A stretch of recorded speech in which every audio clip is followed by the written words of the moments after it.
Oo. Okay, okay. Hindi kasya. Hindi ka kasya dyan.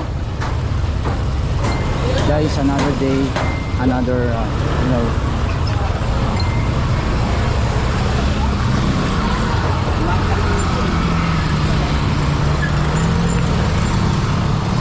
So, lesson for today. Yung mga binabayaran yung mga utang. So, dapat meron kayo mga resibo niyan.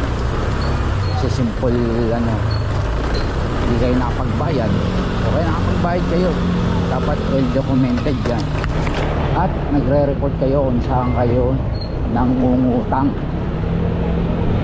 Kasi may mga tendency yung mga company na ano, tangan nyo, mga lending company, meron yung mga or yung sabi nitong tao is nagbabayad daw. Ngayon yung binabayaran niya hindi siguro nagre-remit doon mismo dito sa inutangan niya. So nagkaroon siya ng warrant. Okay na, thank you. So yun lang guys, no? Magandang umaga sa inyo.